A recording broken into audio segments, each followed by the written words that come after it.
She always believed she came from a very ordinary family. Her childhood home was comfortable but simple. The walls were painted in soft colors. The furniture was never expensive, and nothing in the house ever felt flashy. Her father preferred quiet evenings at home instead of public events. He drove an old car for years, even when it started making strange noises. When neighbors upgraded to luxury vehicles, he simply smiled and said his car still worked fine. Growing up, she never questioned it. Her father woke up early every day, dressed in neat but plain clothes, and left for work without much explanation about what he actually did.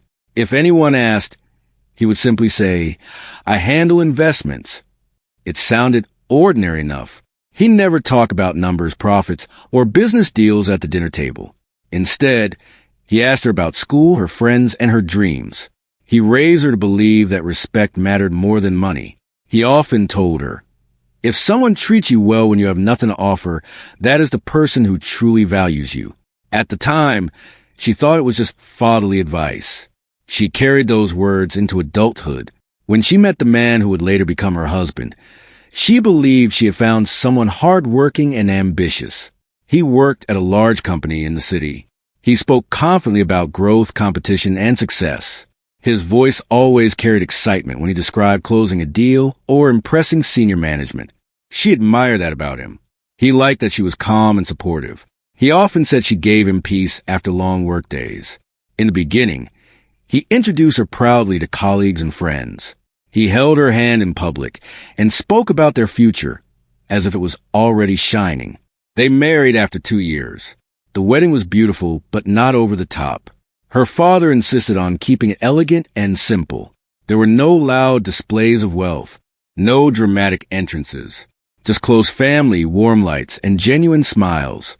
Some guests quietly wondered why her father did not appear more extravagant, especially since he covered most of the expenses without hesitation. But no one asked questions directly. After marriage, she moved into her husband's apartment in the city. It was modern and stylish, located near his office. At first, life felt exciting. They decorated the living room together. They planned weekend dinners. They talked about traveling once his position improved. But slowly, something changed. His job became more demanding. At least, that was what he said. He began staying late at the office more often. His phone was always in his hand. Sometimes he smiled at messages but turned the screen away quickly when she walked by. When she asked if everything was fine, he would sigh and say, "You wouldn't understand. Corporate life is complicated." The words stung more than he realized. She had never claimed to understand business. She had her own interests, her own skills. But his tone made her feel small, as if her world was too simple compared to his. One evening, he came home frustrated. He complained that some executives lacked vision. He spoke about leadership failures and financial pressure. She listened quietly, offering tea and soft encouragement. "You're capable," she told him. "Just focus on doing the right thing." He laughed lightly. "Doing the right thing doesn't always win in business," he replied. That sentence stayed in her mind. Meanwhile, her father continued living as he always had. He called her every Sunday. He never asked about her husband's salary or position. He only asked one question repeatedly. "Are you happy?" She always answered yes. Not because she was fully sure, but because she did not want to worry him. Her father had sacrificed so much for her education and comfort. She remembered how he attended every school event, even when he looked tired. She remembered how he once sold a piece of land, or at least that was what she believed, to pay for her overseas semester program. He never complained, never boasted. He had taught her independence. Yet now, she found herself adjusting more and more to her husband's moods. He started criticizing small things. The way she dressed, the way she spoke at dinner parties. He suggested she should upgrade her style to match his rising image at work. He wanted her to wear designer brands, attend networking events, and smile confidently beside him when he introduced her to senior executives. She tried.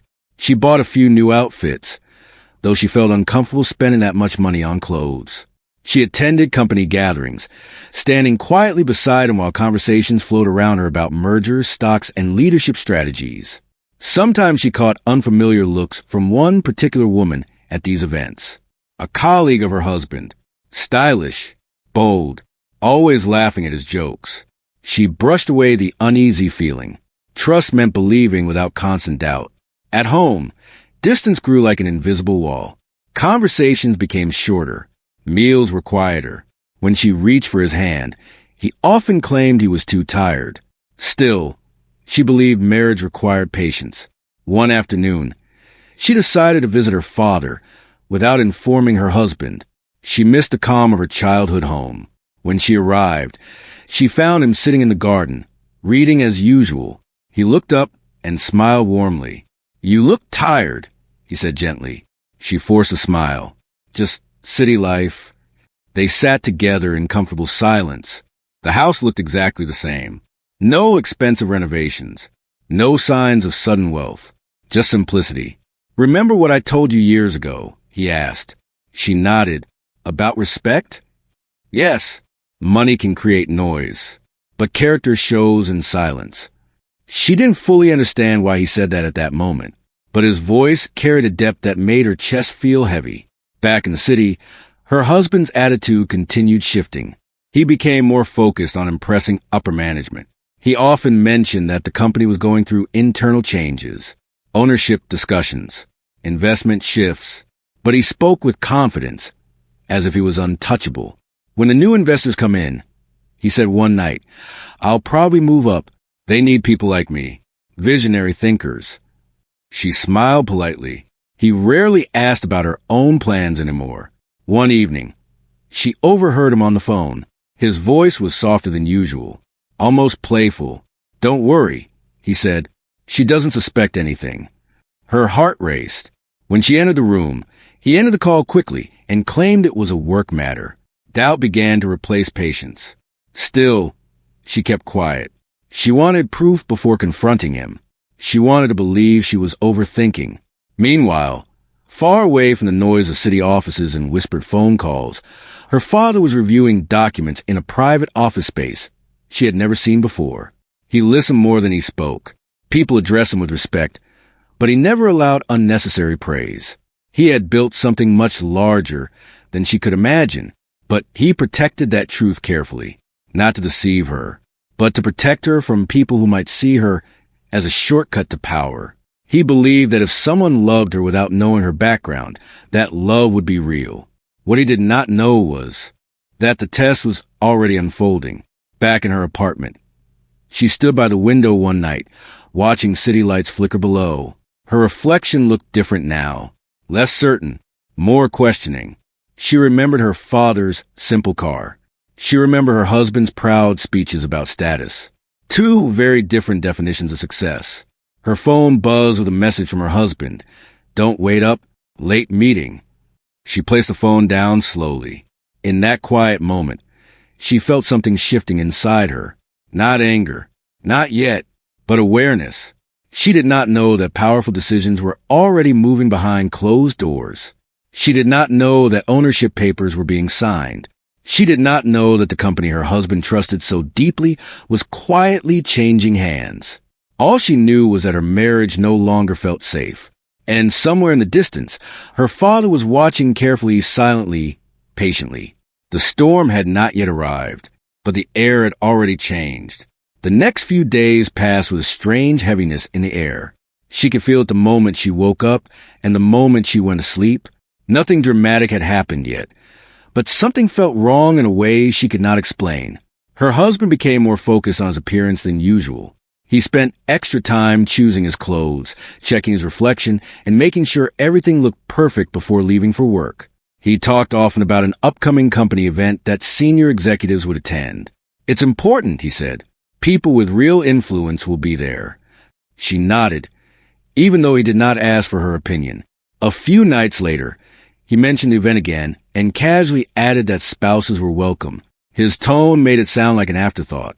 She hesitated, then agreed to go. On the day of the event, she chose a simple dress. It was elegant but not expensive. She felt comfortable in it. She did not want to pretend to be someone she was not. When they arrived at the venue, the atmosphere felt intimidating. Soft music played in the background. Conversations floated around about profits, growth, and leadership. Everyone seemed polished and confident. Her husband walked slightly ahead of her, greeting colleagues with enthusiasm.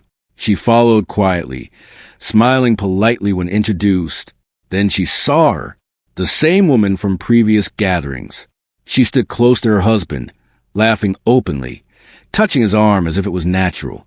The familiarity was impossible to ignore.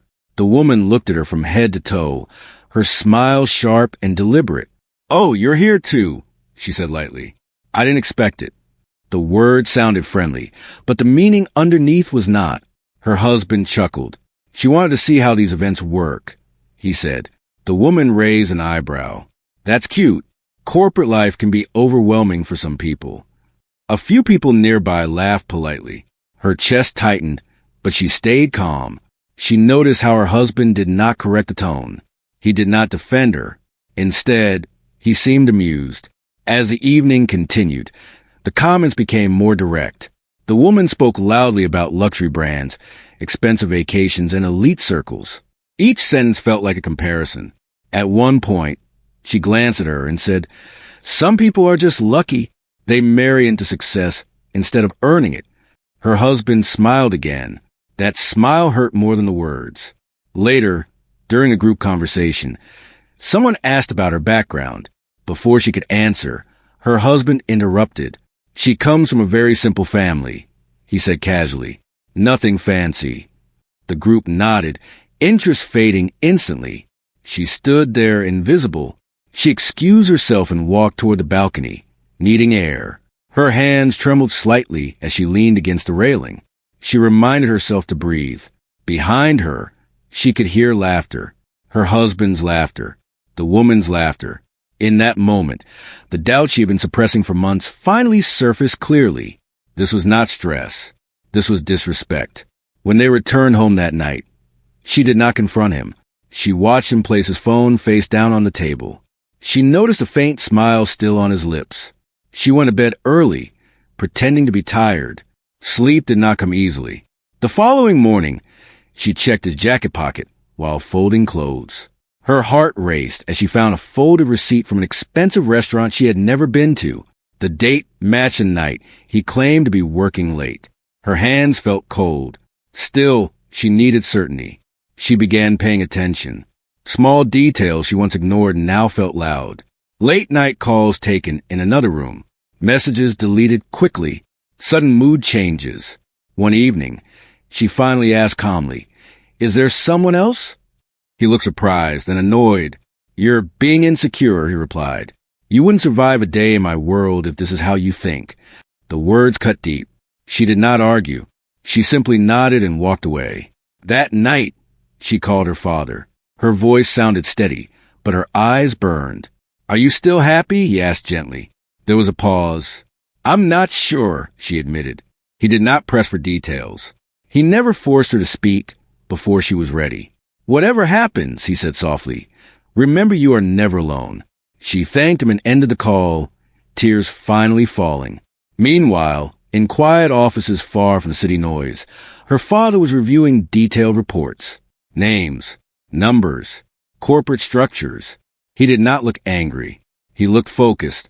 He noticed patterns that others overlooked. Financial risks, ethical shortcuts, internal favoritism. And one name kept appearing. Her husband's. Not because he was exceptional, but because he was careless. Her father closed the file and leaned back slowly. He did not make emotional decisions.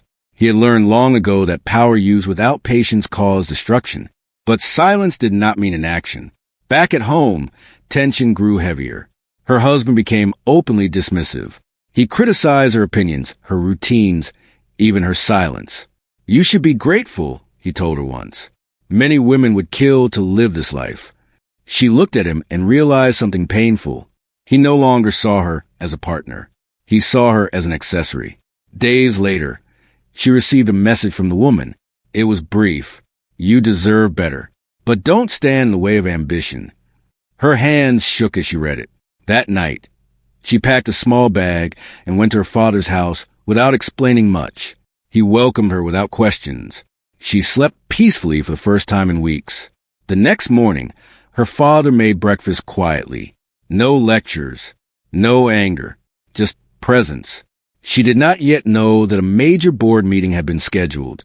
She did not know that ownership discussions were advancing quickly. She did not know that people who once laughed at her simplicity would soon feel very small. All she knew was that she had reached a point where silence was no longer safety. And somewhere between pain and clarity, her strength was beginning to return. The calm before the storm was ending. Staying at her father's house felt like stepping into a quieter world. The mornings were calm. Birds filled the air instead of traffic. She woke up without tension in her chest, without checking her phone every few minutes. Her father did not ask many questions. He believed pain needed space before it needed words. He noticed how she moved slower, how she stared out of windows longer than before. He let her be. On the third morning, she finally spoke. She told him everything. Not all at once, but in pieces. The cold tone, the mocking smiles, the woman at work, the messages, the silence that had replaced respect. Her father listened carefully. He did not interrupt. He did not react with anger. His face remained calm, but his eyes carried concern. When she finished, she waited for advice. Instead, he asked one question. "What do you want?" She struggled to answer. For so long, she had been adjusting herself around other people's expectations that she had forgotten how to name her own needs. "I want to feel safe," she said quietly.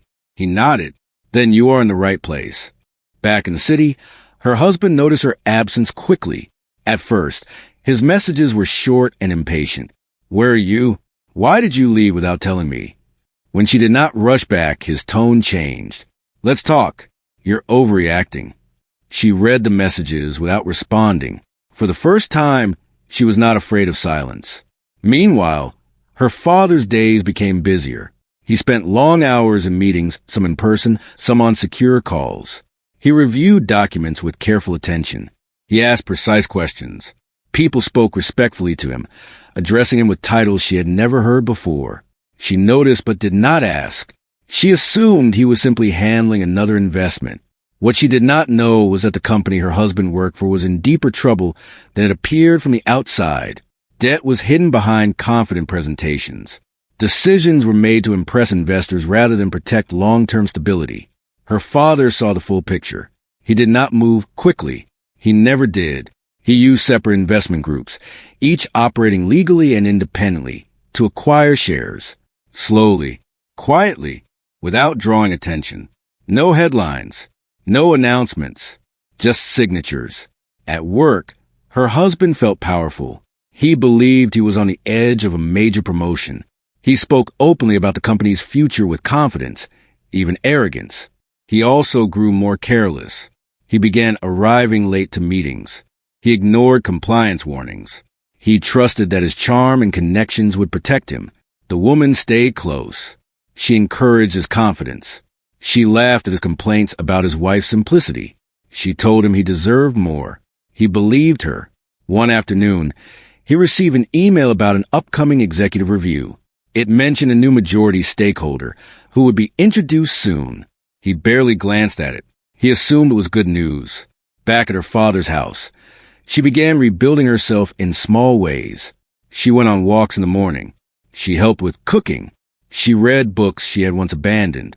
One evening, she asked her father something she had avoided for years. "Why did you always live so simply?" He smiled softly. "Because loud lives attract shallow attention," he said. "And I wanted you to be loved for who you are, not for what I own." She looked at him with new eyes. She realized how carefully he had protected her.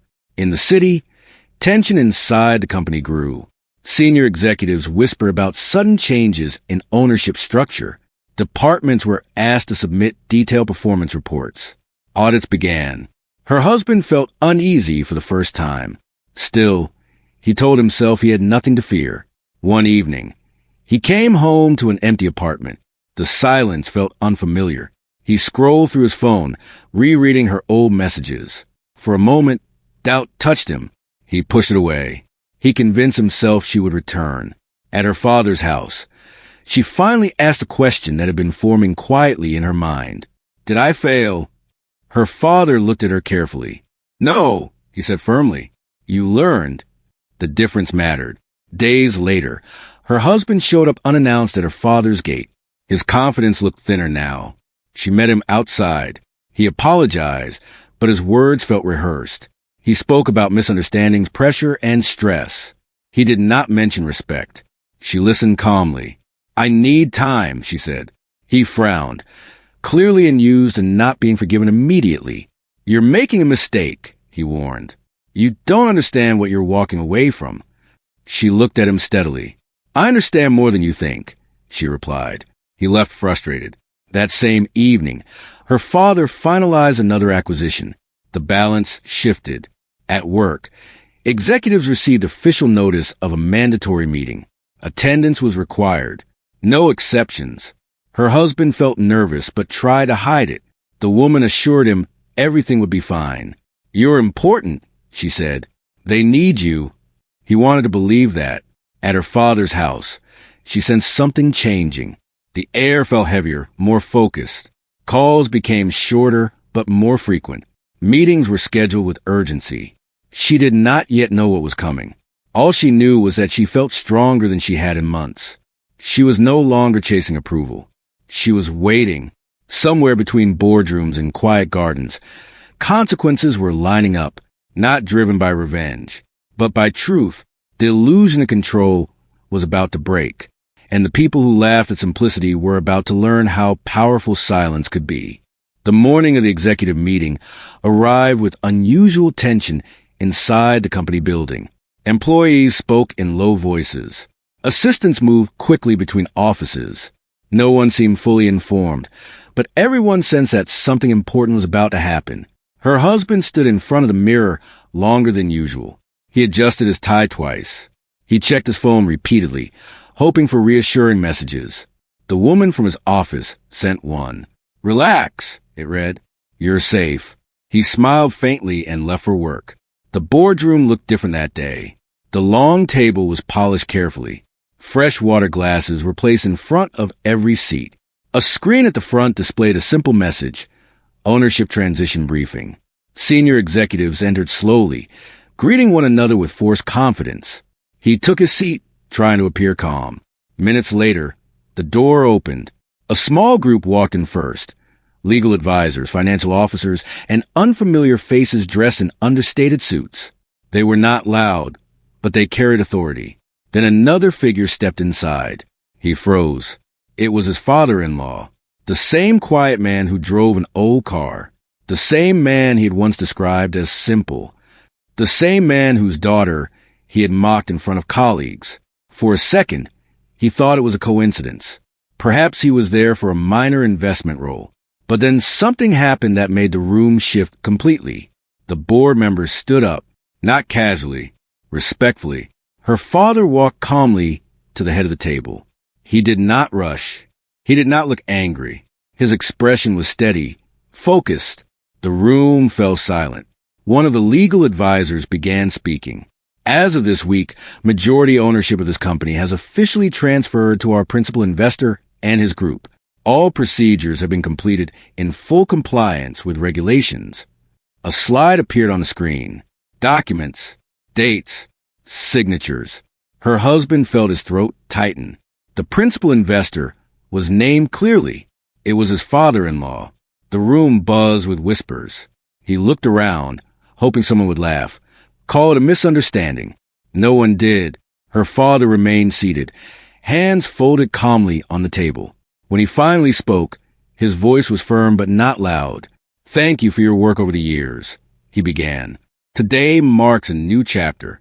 Stability, transparency, and long-term growth will guide every decision from this point forward. His words were measured, professional. There was no sign of personal emotion. The presentation continued. Financial audits were displayed. Department reviews followed. Compliance reports appeared one by one. Then came leadership evaluations. Names appeared on the screen. Each connected performance assessments and documented decisions. When her husband's name appeared, the room grew even quieter. A detailed summary followed. Risky approvals. Overlooked warnings. Policy violations that had been dismissed as minor at the time, but now looked serious under full review. Her husband shifted in his seat. He tried to speak. "There must be some misunderstanding," he said, forcing confidence into his voice. The legal advisor responded calmly. "All findings are supported by documentation." The woman sitting across from him avoided eye contact. The presentation did not attack him personally. It simply showed facts, numbers, emails, decisions signed under his authority. When it ended, her father finally looked directly at him. There was no anger in his eyes, only disappointment. "Leadership requires more than ambition," he said quietly. "It requires responsibility." The sentence fell heavier than any insult. A formal statement followed. Effective immediately, several leadership roles would be restructured. Some contracts would not be renewed. His was one of them. He sat frozen as the meeting moved on to the next agenda item. No dramatic accusations. No public humiliation. Just consequences. After the meeting ended, people exited in silence. Some avoided looking at him. Others whispered softly as they walked away. The woman approached him briefly. "I didn't know," she whispered, but her voice lacked confidence. He realized something painful in that moment. The same people who once laughed beside him were now creating distance. Power had shifted, and with it, loyalty. Meanwhile, at her father's house, she sensed that something had happened. The energy around him felt lighter, as if a long process had finally concluded. That evening, he asked her to sit with him. They sat in the living room where she had grown up. "There is something you should know," he said. He explained everything carefully, not as a powerful man showing victory, but as a father explaining decisions. He told her about the company's instability, the ethical concerns, the risks that could harm employees and investors alike. He told her how he began acquiring shares months ago, long before the humiliation at the corporate event. This was never about revenge, he said. It was about responsibility. She listened in shock. Her mind struggled to connect the quiet father she knew with the powerful investor described in legal documents. "Why didn't you tell me?" she asked softly. "Because I wanted you to live freely," he replied, "without the shadow of my name protecting or influencing you." Tears filled her eyes. She realized how deeply he had trusted her strength. Later that night, her husband called repeatedly. She finally answered. His voice sounded different, less confident, less controlled. "Did you know?" he asked. She paused. "No," she answered honestly. There was silence on the line. He began explaining the meeting, trying to justify his decisions, blaming pressure, competition, circumstances. She listened quietly. When he finished, she spoke calmly. "You laughed when they mocked me," she said. "That was not pressure. That was choice." He had no response. For the first time, the balance between them felt equal, not because she had power, but because she had clarity. The next morning, news of the ownership transition spread publicly. Business media described the new majority investor as strategic and disciplined. Analysts praised the quiet acquisition. Employees felt uncertain but hopeful. Inside her father's office, plans were already forming for restructuring, ethical compliance, and long-term stability. He did not celebrate. He worked. Back in the city, her husband packed his office belongings into a small box. The same hallways where he once walked confidently now felt narrow. He understood something too late. He had mistaken simplicity for weakness, and he had mistaken borrowed influence for personal strength. That evening, she stood in the garden at her father's house, watching the sunset. The sky looked calm. For the first time in months, so did she. The storm had passed, but the real decision about her future was only beginning. The days after the meeting felt strangely quiet. There were no dramatic scenes, no shouting, no public arguments, just a calm shift in direction, like a river slowly changing its path. She stayed at her father's house a little longer, not because she was hiding, but because she wanted to think clearly. For the first time in a long while, no one was rushing her to make a decision. Her husband sent messages every day at first, long explanations, promises to change, words about regret and stress. He said he had been distracted by ambition. He said he had allowed pride to cloud his judgment. She read each message carefully. What stood out was not what he said, but what he avoided. He never truly spoke about respect. One afternoon, he came to see her again. This time, his posture was different. His confidence had softened into uncertainty. He did not wear his usual sharp suit. He looked like someone who had lost more than a job. They sat across from each other in the living room. He apologized again. He admitted that he had enjoyed the attention at work. He admitted that he had allowed another woman to step too close. He admitted that he had failed to defend his own wife when others mocked her. "I was foolish," he said quietly. She listened without anger. She had cried enough already. Now she wanted clarity. "When you laughed," she said gently, "that was the moment something broke inside me. Not because of money, not because of status, but because I realized I was standing alone in a room where you should have stood beside me." He lowered his head. Silence filled the space between them. "We can fix this," he said after a while. "We can start over." She looked at him carefully. "Starting over only works when the foundation was strong," she replied. "Ours was built on image, not understanding." The truth hurt, but it felt clean. After he left, she walked outside into the garden. The sky was clear. The air felt steady. She realized she was not afraid anymore. That evening, she spoke to her father about her decision. "I don't want to live in a marriage where I have to shrink to fit someone's ambition," she said. Her father nodded slowly. He did not celebrate her choice. He respected it. "Whatever path you choose," he said, "choose it because it gives you peace, not because it proves a point." She smiled softly. In the following weeks, she handled the separation with dignity. There were legal processes, discussions about shared property, and practical details to sort through. None of it was loud or dramatic. She refused to turn her pain into public spectacle. People in the corporate circle began whispering about what had happened. Some tried to contact her out of curiosity. She ignored them. She was no longer interested in rooms that valued status over sincerity. Her husband moved into a smaller apartment. Without his position, many connections faded quickly. The woman who once stood confidently at his side stopped answering his calls. For the first time, he experienced life without applause. Meanwhile, inside the company, real changes were happening. Under her father's leadership, new policies were introduced. Transparency became a priority. Departments were reorganized based on merit instead of favoritism. Employees who had once felt overlooked began receiving fair evaluations. The work culture slowly shifted from pressure-driven decisions to long-term planning. Her father never mentioned his son-in-law during meetings. He did not use power to embarrass him. He focused only on strengthening the company. Watching from a distance, she began to understand something important. True power did not shout. It built. One morning, while having tea with her father, she shared an idea that had been forming in her mind. "There's so many women who feel small in powerful spaces," she said. "Not because they lack ability, but because they're made to feel invisible." Her father listened with interest. "What if I create something for them?" she continued. "A space where they can learn about confidence, financial knowledge, and self-worth." He smiled proudly. "That would be meaningful," he said, with his guidance but not his spotlight. She began building a small foundation. It started modestly with workshops and mentoring sessions.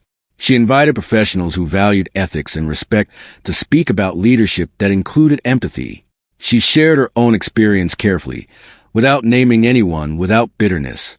She spoke about warning signs people ignore, about the importance of self-respect, about understanding that simplicity is not weakness. Her story resonated more than she expected. Women approached her after sessions, thanking her for speaking honestly. Some admitted they had tolerated disrespect in silence. Others said they had forgotten their own worth while trying to support someone else's dream. Each conversation strengthened her. Months passed. The foundation grew slowly but steadily. It did not rely on dramatic headlines. It relied on impact. Her father watched quietly, proud not of her resilience alone, but of her purpose. One evening, she received a final message from her former husband. It was short. "I understand now. I'm sorry for who I was." She read it without anger. People sometimes learn too late. She did not reply, not out of revenge, but Because closure does not always require conversation. Standing once again in the same garden where she had once cried in confusion, she reflected on everything that had happened. She had entered marriage believing love was enough. She had endured disrespect, hoping patience would fix it. She had walked away when she realized dignity mattered more than appearance. And through it all, her father had remained steady, not controlling, not interfering unnecessarily, just present. She finally understood why he had chosen a quiet life despite immense wealth. Noise attracts attention, but character earns respect. The world now knew him as a powerful investor. But to her, he was still the man who asked every Sunday, "Are you happy?" This time, when he asked, her answer was different. "Yes," she said with confidence. Not because life was perfect, but because she no longer depended on someone else's approval to measure her worth. The journey had not been about money. It had been about identity. She had discovered that strength does not always look bold. Sometimes it looks like walking away quietly. Sometimes it looks like rebuilding from pain without turning bitter. And sometimes it looks like a father who says nothing while protecting everything. Her life did not return to what it once was. It became better, not louder, just stronger,